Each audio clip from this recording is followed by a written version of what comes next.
Bom, o Jornal da Band hoje conversa com Carol Pfeiffer, presidente do Museu de Arte Contemporânea de Sorocaba. Vai ser reinaugurado neste final de semana. Claro, antes de qualquer questionamento, Carol Pfeiffer dispensa qualquer apresentação aqui na cidade de Sorocaba. Já esteve presente outras vezes no Jornal da Band.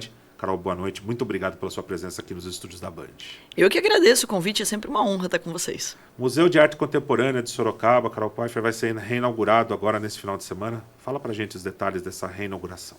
Bom, então a gente reabre dia 4, né? Para quem não acompanhou, o museu ele teve um problema com enchente, né? Então a água tomou conta ali, a gente teve que passar por algumas reformas. Fomos acolhidos, né, pelo pessoal do Bandeiras, que nos ajudou ali com acervo e etc. E a gente está, depois de uma reforma, de algumas adaptações, reabrindo aí com uma exposição incrível do Laerte e que é aberta ao público. Vale lembrar que o museu ele tem entrada gratuita e qualquer pessoa pode visitar. Como que a gente pode falar um pouquinho mais do acervo histórico do sorocabano, Carol? Até porque Sorocaba tem a sua identidade com a cultura, com a sua própria história. Ele fica localizado ali nas margens do rio. Tivemos o problema de enchentes. Esse acervo, então, todo ele retorna para o museu. Tem coisas novas no museu? Sim, ele já retornou, na verdade. Então, ali, para quem não conhece, fica ali no terminal, né? Então, o Max, ele existe. Tem muitos sorocabanos que não conhecem o museu, mas o Museu de Arte Contemporânea de Sorocaba vai fazer 20 anos de história. 20 anos, que começou com a Cris Delagnese, né? Que fundou o museu. Também vale reforçar aqui que é uma iniciativa privada, então ele é mantido pela sociedade, né? Pelos sócios, pelas pessoas que contribuem com o museu e que hoje conta com 750 obras. 750 obras, e não só de artistas sorocabanos, também é importante de reforçar, que são artistas do mundo todo. Então tem artistas da França, da Alemanha, então do mundo todo, que inclusive já fizeram exposição aqui no Museu de Sorocaba, como foi o ano passado, que a gente teve ali, por exemplo, do Pascoal, que foi, né, também que veio da Europa só para exposição, né, para homenagear aqui, para participar junto com a gente dessa exposição. E interessante de dizer que eu acabo comentando com todo mundo, isso é uma ótima oportunidade de trazer pessoas de fora para Sorocaba. Então, qual a importância também de um museu para uma cidade, que é contribuir também para que você tenha mais pessoas visitando nossa cidade, o que, óbvio, acaba impactando na economia. Afinal, as pessoas vão em restaurantes, elas vão comprar aqui, elas vão em hotéis, ou seja, elas acabam consumindo. Então, literalmente, é o mundo para Sorocaba e Sorocaba para o mundo. Então, o museu ele tem uma finalidade muito importante em relação também ao desenvolvimento econômico. Carol, a respeito de criança também. Criança é muito bom a gente levar para o museu, porque toda a história de uma cidade, toda a história do museu que é relatado, já falei história e vou repetir mais uma vez, a história que é relatada, as crianças têm que aprender isso. Dá para ter esse incentivo também com as crianças para levar ao museu? O que você pode falar? Sim, inclusive escolas estão aí convidadíssimas a ter uma visita guiada dentro do museu, então é só entrar em contato com a gente através das redes sociais ou através do site do Max, onde você pode agendar e ter essa visita guiada também, explicando um pouco mais sobre os artistas, não só sobre os artistas que estão ali na exposição, no caso que reabre agora no dia 4, mas da reserva técnica. Até reforçando aqui, a reserva já voltou, né? Então, ou seja, as obras já estão dentro do galpão, dentro do museu, onde ela é instalado.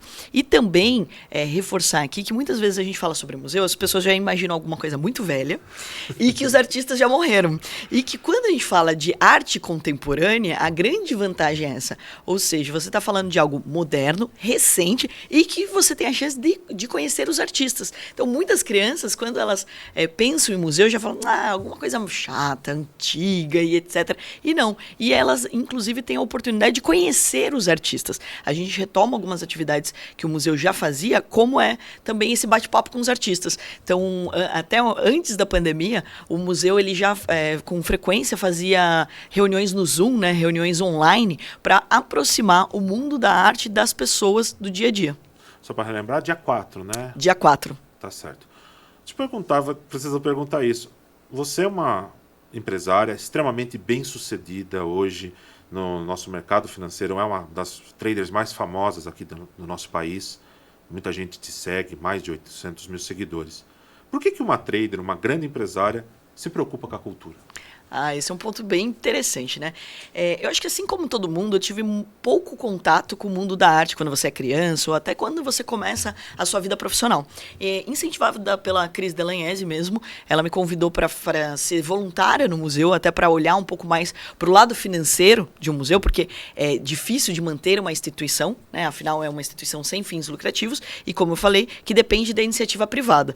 Então, a gente começou a desenvolver algumas atividades e eu fui me encantando cada vez mais sobre o assunto, sobre arte, tanto que me tornei uma colecionadora. Hoje eu tenho mais de 80 e poucas obras de arte que estão dentro da minha casa, dos meus escritórios, e é interessante como a arte te provoca, né? Então, muitas vezes as pessoas só olham para a arte, por exemplo, aquele artista é muito famoso, ou ele vai me dar muito dinheiro, ou ele pode ter um potencial de valorização.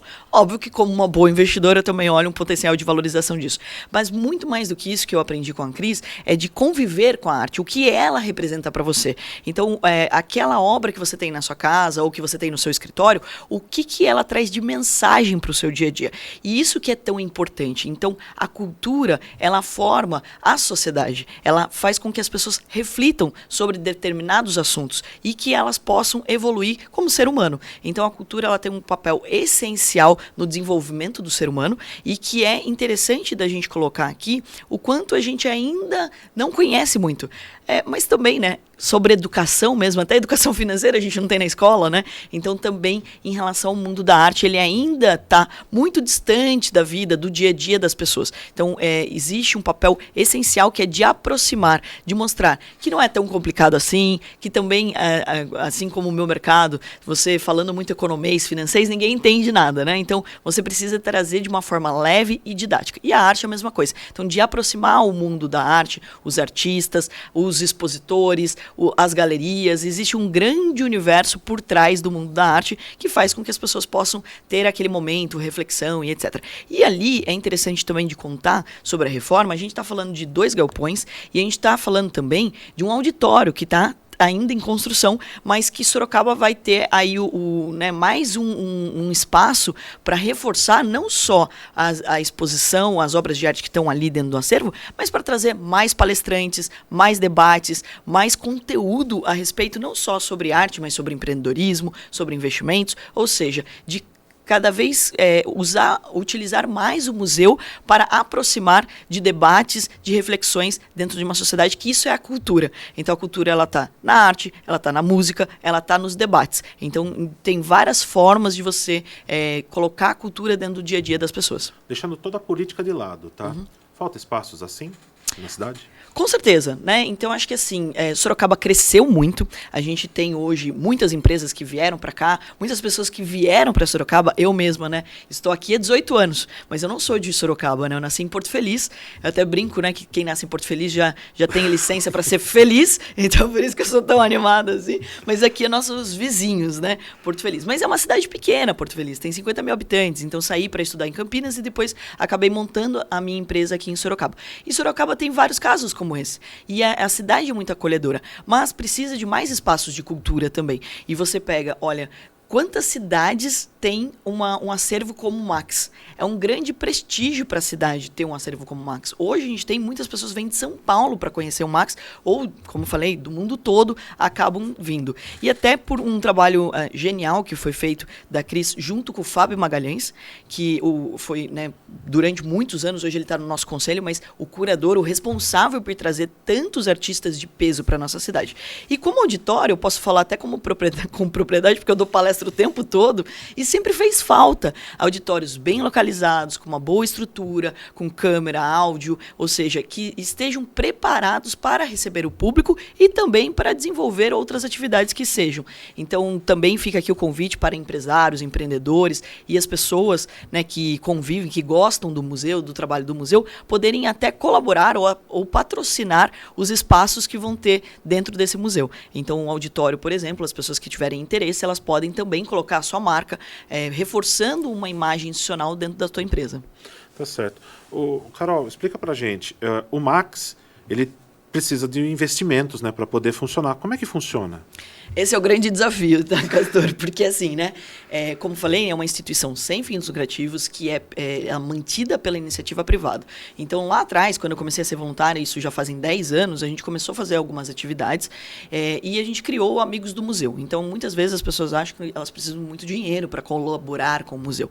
E não, elas podem se tornar amigos do museu. A partir de R$ 100, você já pode se associar e colaborar para o crescimento do museu. Além disso, as empresas elas podem patrocinar, como é o meu caso. Então, eu sou patrocinadora do museu pelo 2º ano consecutivo. Então, eu apoio o museu. Eu hoje coloco dinheiro para manter os custos do museu e manter as atividades do museu. E também as empresas elas têm a chance de patrocinar, de ajudar o museu, sem precisar fazer um investimento direto. Como assim? Através dos projetos de leis de incentivo. Então, uma empresa ela pode destinar parte do imposto dela para colaborar com o Max. Então, tem vários projetos já aprovados que as pessoas podem conhecer também. E você, então, ou seja, você empresário, você que é um empreendedor, você pode colaborar com o museu só simplesmente destinando uma parte do imposto. Coisas que muitas vezes as pessoas também não sabem que elas podem fazer. Então, ou seja, sem você mexer no caixa atual da tua empresa, mexer no teu budget, né, nos seus investimentos, você pode também colaborar com o Max. E é importante reforçar que, inclusive, o Max ele tem tanto prestígio que nesse dia 4 de reabertura, além de todos os convidados, do Fábio Magalhães, que vai estar aqui também, que é responsável pela essa curadoria, de grandes nomes, a gente está já confirmado a presença da secretária de Cultura do nosso estado, que é a Marília Marton, que faz um trabalho sensacional pela cultura. Então, ou seja, o quanto o Max ele tem peso dentro de um ecossistema que a gente está falando. Tá certo. Carol, mudar um pouquinho de assunto, sair um pouquinho do Museu de Arte Contemporânea, falar um pouquinho de você, sua carreira. Recentemente você deu uma entrevista, e eu li essa entrevista, dos investimentos que você está fazendo no futebol Vasco, né? Você foi influenciada por um influencer, né? No caso, que é o Casemiro Miguel. Como é que é para uma pessoa, uma empreendedora do seu nível, entrar agora no ramo de futebol? Bom, eu sou apaixonada por futebol, né? Você é palmeirense, eu sou palmeirense, e você vê no dia que teve 5-0 do São Paulo. Então, estamos felizes. No estúdio ao lado tem alguém muito triste. Sempre tem, né? Ontem eu participei também de uma entrevista, foi tão engraçado que eles me falaram assim, todo empreendedor tem que vender, tem que saber vender, né? Então a gente vai te dar um objeto aqui para você vender e você vai ter que vender. E me deram uma camiseta do Boca. Aí eu falei assim, não, peraí, eu não posso vender porque eu não acredito, não dá, porque eu estava Sério naquele jogo. Não, você? Tem muitas alegrias o Palmeiras, mas aquele jogo foi sofrido. Eu tava bem atrás do gol, onde tudo aconteceu, né? Tanto o gol do Boca, quanto o gol do Palmeiras, quanto ali os pênaltis. Bom, eu sempre gostei muito de futebol, eu jogo desde pequena, né? Eu sempre gostei muito de esporte, além do futebol, eu pratico hipismo, pedalo, corro, então eu sempre gostei muito do esporte. Você correu maratona, não foi? Corri 3 maratonas, corri a primeira em Miami, Mendonça e Florença. Então foram as 3 que eu corri, inclusive incentivada por os grandes Seu Hermes. Seu Hermes uma vez olhou pra minha cara e falou assim, você com 20 e poucos anos corre 5 quilômetros e eu corro 42 quilômetros. Eu falei, caramba, se você tá aguentando correr 42, eu também aguento, né? E daí eu me inscrevi. E foi bem, assim, diferente fazer um treinamento para uma maratona, né? Porque você treina, diferente do que muita gente acha, você treina muito mais a tua mente do que o teu corpo só. Então, você treina a sua mente para não desistir, né? Então, eu gosto muito do esporte por isso. Ele tem muitos ensinamentos. E no caso do futebol, foi recente. O Casimiro, ele começou a reagir ao programa, né? Ao Shark. E acabaram me mandando vários cortes dessas reações que eu achei muito engraçado, né? Então, Carol Pfeiffer. Quem é Carol Pfeiffer? Ele jogando no Google, né? A fortuna de Carol Pfeiffer. Joga na cara mesmo, Carol Pfeiffer, tudo isso, não sei o quê. E assim, achei muito bacana, né? Muito engraçado o jeito como ele reagia ao programa, o que é muito educativo, porque ele faz o que todo brasileiro faz quando tá assistindo TV. Reage, né? É impossível você assistir alguma coisa do lado de outra pessoa, porque a pessoa começa a dar comentário e tal. E o programa, o Shark, ele traz isso, né? Porque as pessoas vão ali, aí vira torcida, né? Geralmente quem está assistindo fica torcendo pelo empreendedor, né? E fica torcendo ali para o Shark fazer um investimento ou pelo contrário, muitas vezes fala assim, minha ideia é muito melhor do que aquela pessoa, eu que deveria estar ali naquele papel e etc. Então, os comentários são hilários, né? E daí eu acabei chamando o Casimiro para conversar, eu fiz um call com ele, né? Ele contou, tava correria da vida dele lá, isso antes até dele fazer a transmissão da Copa, que foi genial também. E daí eu falei, olha, gostei muito do teu trabalho, etc. Vamos pensar em outras coisas que a gente poderia fazer junto. E ele só comentou que ele era vascaíno e que ele estava sofrendo, não teve nada demais. Como a maioria dos times brasileiros não estava muito bem. Aí o que aconteceu? 2 dias depois eu abri uma caixinha de pergunta e falei, olha, perguntem, né? Tipo, mandei assim, manda aí. E daí mandaram assim, compra o Vasco. Aí eu, que é isso, né? Tipo, por que compra o Vasco? E daí eu peguei e compartilhei essa resposta, marcando o Casimiro e falando, olha, mas alguém tá falando aqui do Vasco pra mim, Casimiro. Ele repostou, 15 mil pessoas entraram no meu Instagram em 1 hora. Eu fui só tirar a maquiagem, na hora que eu voltei pro minha rede social, assim, eu já tava com um monte de gente, compra o Vasco, ajuda o Vasco, compra o Vasco, ajuda o Vasco. Eu falei, meu Deus! Aí a primeira coisa que eu fiz foi fazer um stories falando, olha, mas eu sou palmeirense, tá? Então, assim, não, mas é torcida irmã. E pior que o Vasco, ele é muito bom de persuasão, né? Então, acho que assim, se quer um curso de persuasão, você faz com vascaíno, porque eles são muito bons mesmo. E daí eu peguei, liguei pro Casemiro, ele tava em live, aí ele me retornou em seguida, e ele falou, olha, Casemiro, o que está acontecendo aqui? Por que os vascaínos estão falando para eu comprar o Vasco? Ele, não, porque o Vasco está com uma situação financeira não tão boa e etc. E ele queria, você é uma Shark, então, ou seja, eles querem que você invista no Vasco. Bom, eu falei, olha, amanhã eu vou ligar, né, me passa alguns telefones de algumas pessoas no Vasco e eu vou entender qual é a situação do Vasco. E eu não tinha pensado, até hoje, não tinha pensado no futebol, o tamanho do negócio, das oportunidades. Óbvio que a gente sabe os números, são astronômicos. Né, astronômicos. E todo mundo assiste futebol, né? Então o brasileiro, ele ama o futebol. E consome, né? E consome, exatamente. Então, ou seja, eu acabei percebendo, né, isso, fui entender a situação do Vasco, que assim como grandes times, estava mal gerido, então tinha uma dívida muito grande, e daí é como qualquer negócio. Você precisa ali diminuir custo, aumentar faturamento, aí você tem verba, se você tiver verba, você tem técnico, você tem jogador, tudo vai sempre rodar em volta, né, do dinheiro. Não tem como você ter um time que vai ter sucesso se ele não tiver grana para poder fazer esses investimentos. E daí eu fui entender o Vasco. Aí surgiu a oportunidade de começar pelo time feminino. E por que eu comecei até pelo time feminino? Porque eu tenho uma empresa que eu investi no Shark, que inclusive ela foi no Shark, eu me tornei embaixadora dela primeiro, eu tinha dado não também para ela, ela pivotou o negócio dela, aí depois eu virei sócia dela, que é a Deixa Ela Treinar, que é uma empresa de apoio à mulher no esporte, ou seja, tinha tudo a ver com aquele momento. Então eu comecei patrocinando pelo time feminino, a 777 veio em seguida, comprou o Vasco, né, colocou dinheiro no Vasco, mudou algumas coisas na gestão e acabei me identificando muito. E é muito interessante de dizer que a história do Vasco é muito bonita. Porque eles têm a carta histórica, né? Os primeiros a incluir os negros para jogar bola, os primeiros a começar com as iniciativas dos times femininos. Então, ou seja, eles têm sempre uma mensagem muito de inclusão, né? Então, de respeito ao ser humano. Então, isso é muito bonito. Não tem como você não apoiar isso, né? Ia ficar difícil de apoiar, por exemplo, Corinthians, né? Porque eu sou palmeirense. Agora, o Vasco ficou mais fácil. Mas é interessante de dizer que daí de lá para cá, né? Eu acabei indo mais ainda aos estádios, tanto do Vasco quanto do Palmeiras, tendo a oportunidade de estar no camarote da Leila, né? Então, eu estive ali com ela, ela falou, poxa, eu queria te conhecer. Eu falei, não, é o contrário, eu que queria te conhecer. Então, começaram a brincar que se eu ia ser a tia Leila do Vasco, eu falei, não, gente, eu não vou ser tia Leila de lugar nenhum. Eu já tô com... Eu sou fundadora de 2 institutos, né? Um de educação financeira, outro de empreendedorismo. Acabei de assumir o museu, tenho uma empresa de capital aberto na Bolsa, onde eu sou presidente, investi em 60 empresas no Shark, ou seja, não vai dar para pegar isso também, né? E recente até teve uma mudança de CEO, né, dentro do Vasco, e daí na entrevista me perguntaram, você vai ser agora CEO do Vasco? Eu falei, não, gente, não vai dar, mas eu apoio muito a construção de um conselho consultivo. Então eu venho provocando não só o Vasco, mas os times a fazerem isso. Quando você monta um conselho, você tem a oportunidade de ter outras visões para aquele negócio. Então eu tenho conselho dentro da Atom, eu tenho conselho dentro da Dinastia, que é minha empresa, minha aceleradora. Para quê? Para que você não fique enviesado, não seja só a sua opinião. No futuro, pode acontecer? Bom, o futuro a gente não sabe o que pode acontecer. Sempre Deus pertence, né? Deus pertence.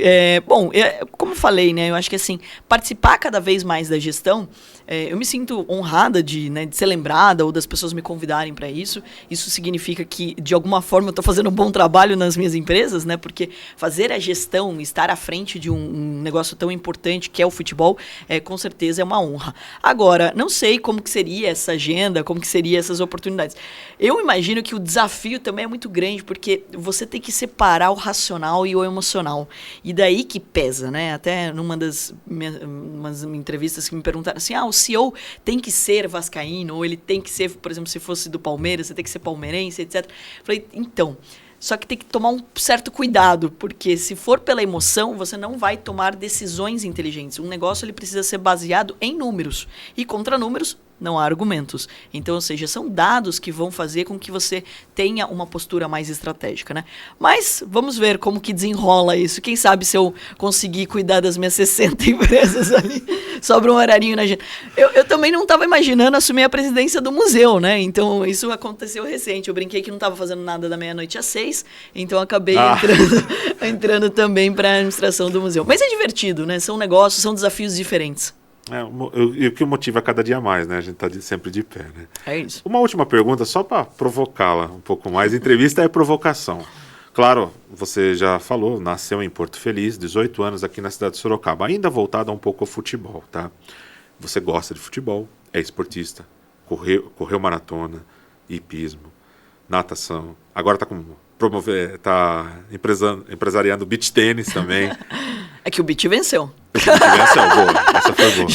Jorginho, como diz Jorginho, o beach venceu. Jorginho foi lá no Shark, foi demais. E Sorocaba, você sabe que tem uma paixão também futebolística por um clube chamado Esporte Clube São Bento. É isso aí. E você acompanha a nossa cidade porque você ama essa cidade. Como é que você vê hoje o São Bento? Até com os olhos de uma pessoa empreendedora. Bom, confesso que assim, né, não venho acompanhando tão de perto aí a trajetória agora do São Bento, né, e assim, mas eu acho que como qualquer time, ele precisa de uma boa gestão. Ele precisa duas coisas para que um time funcione. Primeiro que também a gente precisa que o torcedor seja igual eu vi ali do Vasco. É incrível aquilo. O time Foi muita massa, né? Foi muita gente. Não, e assim, na Série B, eu fui num jogo que eles estavam torcendo e gritando como se fosse final de Copa do Mundo. Então, ou seja, é muito impactante você ver aquilo, porque o apoio do torcedor ao time é muito bonito de ver. Então, precisa ter isso. É o que eu falo, inclusive, também do feminino. A gente fala, mas o feminino não é tão prestigiado, não tem muitos patrocinadores, ou não tem muita verba, ou não paga tão bem as jogadoras. Por quê?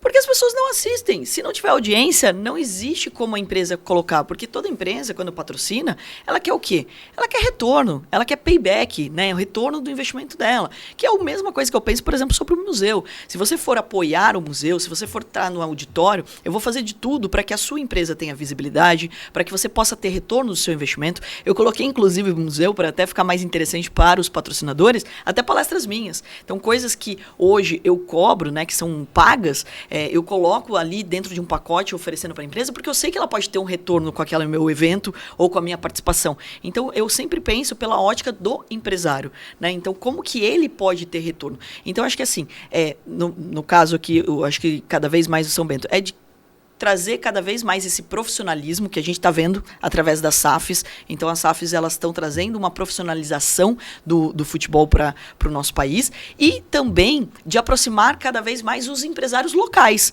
Então, como eu falei, assim como o museu, eu acho que o São Bento também tem um grande desafio de cada vez mais trazer a cidade para esse acolhimento. Porque se existem os empresários, esse apoio, existe verba. Se existe verba, como falei, aí você pode fazer os investimentos em melhores jogadores, inclusive de treinamentos. Sabe o que é curioso? Tem uma empresa que eu investi no Shark, tem uma que eu não vou poder falar ainda, porque ela ainda não foi ao ar. Mas assim, por causa da Filma. Mas nem spoiler, então. Não pode dar spoiler. Mas é também de futebol, Mas a Filma ela é uma empresa que aquelas câmeras, tem várias quadras aqui, inclusive em Sorocaba que são aquelas câmeras que vão na quadra de beach tênis, de tênis, do futebol. Então, o que essa empresa faz? Você tá lá, fez um golaço. Você vai e aperta um botão, ele gera o replay do seu lance, né, do seu gol ou do seu lance legal lá no beach. Óbvio que muita gente também usa para sacanear o amigo, a amiga, né? Tomou um tombo, vai lá, aperta o botão e já vira vídeo cacetada. Então, ou seja, já usa aquilo para sacanear também. Mas a Filma Eu, ela teve essa ideia genial. Hoje ela está em 400 quadras espalhadas pelo Brasil. São 920 mil vídeos mês. Então, são 400 mil atletas que usam, né? E quando a gente fala de atletas, são amadores, né? Então, você tem a chance de ter o mesmo dado de um profissional, que é o replay, por exemplo, você tem dentro do amador. Mas mais do que isso, através de inteligência artificial, e eu acredito muito nisso, a gente vai conseguir medir a qualidade do profissional, daquele atleta. Então, por exemplo, você tem como ter hoje a velocidade do chute, quantos gols foram feitos, todo um histórico. Então, ou seja, você transforma o trabalho do olheiro, que era presencial, em digital. Então, eu acredito muito que para um time crescer, ele precisa estar atento às próximas gerações. Então, ao invés de você só olhar para o jogador que já está pronto, é como você forma novos jogadores. E é interessante de dizer, né, que toda empresa, no final do dia, ela tem um braço educacional, é um braço de formação. E a mesma coisa é o futebol.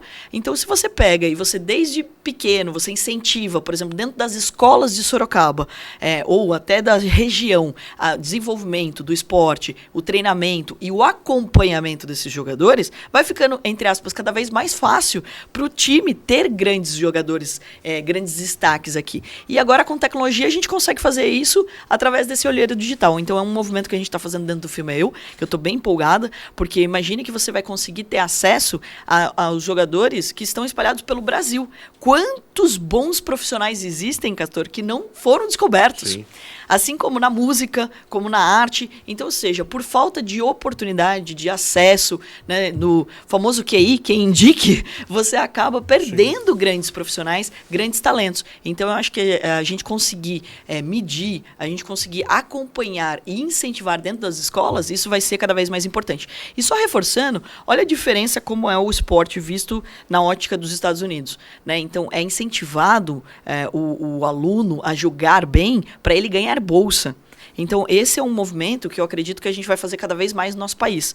Então, eu já venho conversando com algumas universidades, com algumas escolas, que o quanto é importante fazer isso. Então, incentivar o esporte, incentivar o treinamento profissional. Então, não é simplesmente pegar uma bola e sair chutando. É um treino, né? Então, para você ter performance, qualquer coisa na vida, você precisa treinar. Seja no mercado financeiro, seja no esporte, seja como empreendedor, você precisa treinar. Quanto mais você treina da maneira correta, mais sucesso você tem. Legal você citar os Estados Unidos, porque teve uma época na NCAA que eles exigiam um diploma, e aí o pessoal ia lá e fazia educação física. Daí eles começaram a exigir o segundo diploma. Então você tem que ter 2 diplomas para você tentar ir para o profissional. Lógico, tem o draft, tem todo o esquema, todo o aparato que eles fazem, mas ele tem essa exigência dos diplomas, né, para você. Ou seja, incentivar o estudo, o atleta, mas também o estudo. Uhum. Falta um pouquinho isso aqui, não falta? Com certeza. A gente tem um gap muito grande em educação, né? A educação ainda é muito fraca no nosso país, a gente sabe disso. Mas também falta incentivo, né? Eu, particularmente, venho provocando esse assunto, né? Então, como eu estou no mercado financeiro há 18 anos e sou apaixonada sobre o tema, sobre o assunto, grana, mana e bufunfa, né? Eu acho que a gente precisa falar mais, de uma forma mais leve sobre esse assunto, porque quando a gente fala sobre dinheiro, sobre investimentos, as pessoas já acham muito complicado, elas têm receio, elas já acham que não vão conseguir fazer, né? Então, falar de uma forma mais didática, mais simples, aproxima as pessoas. Afinal, você não veio para essa vida para morrer de trabalhar. Você veio para curtir. E como que você faz para você curtir, para sobrar horas no seu dia? Ganhando mais dinheiro. Quanto mais dinheiro você ganhar por hora, mais tempo livre você tem para curtir sua família, seus amigos, fazer viagens, comprar uma casa melhor, etc. Então, a gente precisa incentivar a educação com esse propósito também. E daí, o que eu fiz? Eu desenvolvi um desenho animado, né? Eu fui fazer mestrado. Eu fiz mestrado em Educação e Tecnologia, porque pessoas aprendem de jeitos diferentes. Então, como que a gente pode ensinar, como que a gente pode, de uma forma mais leve, levar o mesmo assunto, já que todo mundo acha chato, então a gente precisa encontrar outros caminhos. Primeira coisa que eu fiz foi uma parceria com a Facens aqui de Sorocaba. A gente fez um game, que é o Traders Life, que ele é... Por que um game? Porque ninguém precisou te ensinar a jogar Mario, né? Ele é intuitivo, tô entregando a idade aqui, mas é intuitivo, ou seja, você vai lá e joga. O videogame é esse. Pra você não entregar a idade, eu joguei Enduro e River Raid, então pode seguir. Boa. Então, assim, é interessante de dizer, né, que o videogame, ele é intuitivo. Então, você consegue ensinar através dos games. Antigamente, o game era como se estivesse fritando o cérebro da criança. Hoje, não. O game, ele é utilizado para você levar um assunto novo. E daí, a gente criou também um desenho animado. Por que um desenho animado? Porque o desenho, ele não entra só na vida da criança. Ele entra na vida das famílias. Igual, provavelmente, você já assistiu Galinha Pintadinha. Sim. Né? Todo mundo que eu acho que está acompanhando aqui também já assistiu. Então a gente criou o Clube do Theo Torinho, convido todo mundo a conhecer. Clube do Theo Torinho é o site oficial, né, desse desenho animado. Já tem 10 episódios prontos. Eu fiz um investimento, Carol, pessoa física nesses episódios e agora eu montei um instituto. E olha que legal, a gente está entrando de graça em todas as escolas públicas do país. Por quê? Porque é nosso papel, Castor. Não é só do governo. Todos nós somos educadores e é papel das empresas, é papel dos pais, é papel de todo mundo educar. Então, quando a gente pega essas referências, igual você citou nos Estados Unidos, que são 2 diplomas, a gente precisa incentivar isso. Brasileiro lê pouco, por exemplo.